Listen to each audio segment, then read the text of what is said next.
é um crime por escrito, né? Porque é orientar a você, uns escrevem porque são reféns da religião, porque pastores querem sair e não podem, seus anciãos, porque se eles saírem, a família não fala mais com eles. Então, muitos nos escrevem. Nós estamos contra essa forma chamada desassociação e que, nessa hora, o Estado laico tem que intervir, porque não estamos conseguindo. Olha só, vou colocar uma ligação no ar. Alô? Boa noite. Boa noite. Nome e profissão, por favor. Meu querido, eu me chamo Amadeu, sou professor daqui da Rede Municipal de Pacatuba e também professor universitário. Pode falar. Eu sou graduado em História, sou historiador, estou bacharelando em Teologia. E essa discussão ela é pertinente porque, dentro do contexto histórico, já tentaram por várias vezes separar a igreja do Estado. E nunca conseguiram e nunca vão conseguir. Porque a igreja também é uma forma de poder. Tanto a questão riqueza, como também a questão de manipular a cabeça dos seus fiéis. E eu concordo quando o nobre amigo aí, sociólogo, falou agora que a igreja é para ser sem fins lucrativos, mas infelizmente o que nós peçamos à portuguesa retirar os padres jesuítas do Brasil é porque eles estavam tendo mais terras do que até mesmo a própria coroa portuguesa. E isso veio a preocupar. Se nós pegarmos o nosso contexto histórico, trazendo para os nossos dias atuais, nós estamos percebendo que as igrejas de hoje não são mais igrejas, e sim, elas são empresas que geram dinheiro e que estão simplesmente falando algo para massagear o ego dos seus fiéis. Estão criando religiosos que estão esquecendo que, na verdade, o povo ele tem que seguir a Cristo e não a religião. Então, quando falam de religião A, B, C ou D, na minha opinião, hoje, o que está faltando é fiscalização por parte do Estado, porque, na verdade, não são mais fins lucrativos, se são empresas, tem que pagar imposto mesmo, certo? Porque estão riquíssimas. E, na minha opinião, também deveriam estas empresas religiosas serem fiscalizadas, porque todas as empresas, pública ou privada, existem órgãos para fiscalizar. Mesmo que não funcione 100%, mas existe.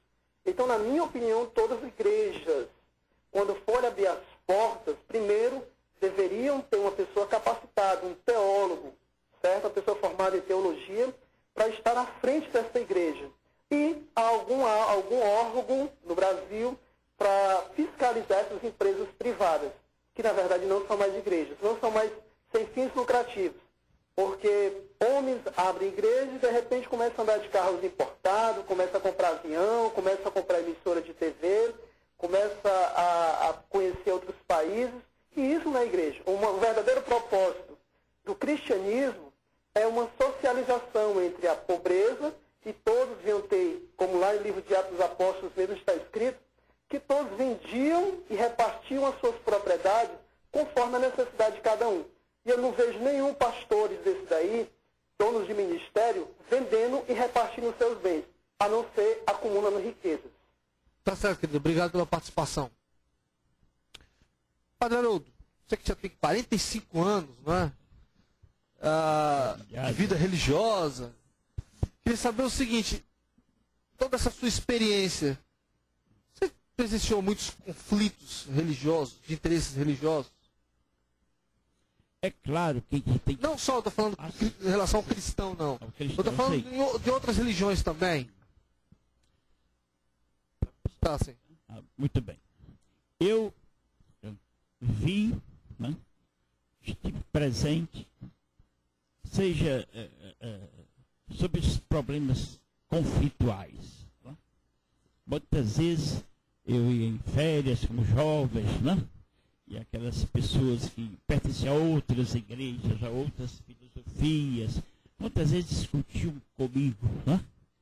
Discutiam comigo, ou me aconselhando a sair da minha caminhada, né? Algumas educadas, de modo educado, outras não, né?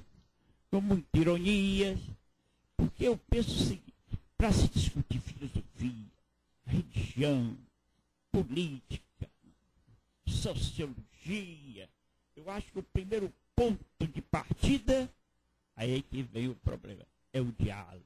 É você respeitar aquele com quem você está, aqueles com quem você está dialogando, conversando, discutindo. Né? Agora, uma coisa que muito me angustiava, aí, como já falaram tanto de igreja, da igreja, é claro que aí o jovem falou uma igreja no sentido geral, né? Eu gostaria de dizer, se a gente abre os evangelhos e as cartas do apóstolo Paulo, a gente vê que a fundamentação da fé, né, não consiste em nós crermos, né, num complexo de dogmas, de normas morais, né, de estatutos e de princípios.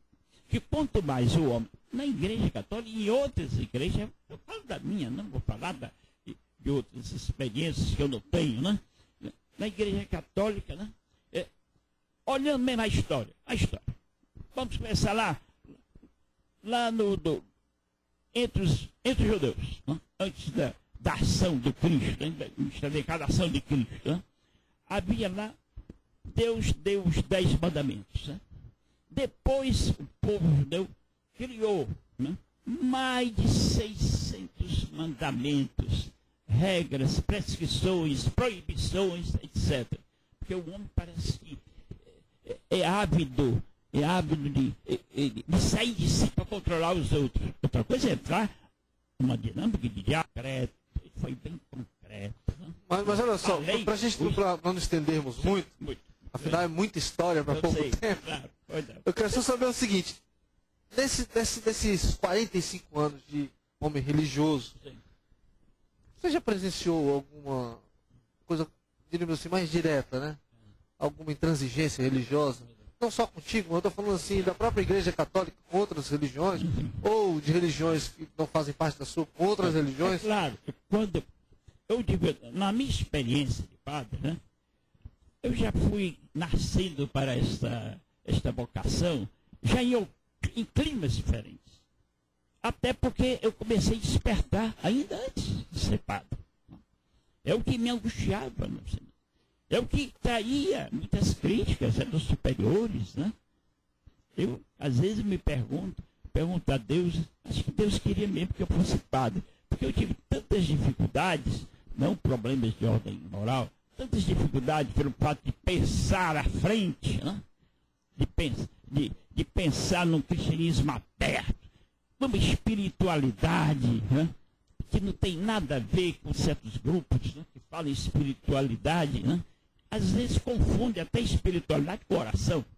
Oração é um momento em que a gente explicita a nossa espiritualidade. E a espiritualidade tem que abranger a totalidade da pessoa humana. É assim que o apóstolo Paulo nos diz. Né? Por exemplo, o Leonardo Boff, só acredita que ele tenha sido feito parte de um grupo que a igreja foi intransigente com ele? Eu acho que a igreja foi intransigente. Ela foi isso injusta, é algo recente, né? Recente. Leonardo, é recente, né? Com o Leonardo Boff, né? Mas... E com outros, né? Eu estou falando do Leonardo Boff porque é o nome mais... Outros, tem um grande teórico cujo nome... o nome lá daqueles países, lá perto da Índia, por lá, né? Não me lembro o nome dele. Não. Ele é uma coisa que os livros não dão nem uma revista, né? Porque tem coisas que a gente sabe nos bastidores, né? É por isso que alguém falou aí, distinção entre religião, né? Cristo não fundou religião. Cristo deixou uma mensagem, mas Cristo foi firme quando se tratava do diálogo, do respeito à pessoa humana. Né? Bom, eu acho que a questão hoje, no nosso contexto moderno, é uma questão metodológica. Ou seja, nós precisamos resgatar uma forma de partilhar a nossa experiência, a nossa crença, a nossa maneira de ver o caminho da busca da verdade, do bom, do belo, para nós cristãos de Cristo, né, encarnado no meio do seu povo, respeitando as culturas. Porque até então, a metodologia missionária das igrejas em geral não tiveram esta delicadeza, esta atenção. Existe até uma teoria chamada metodológica missionária, chamada da semina verbi, que diz que a semente, o verbo de Cristo,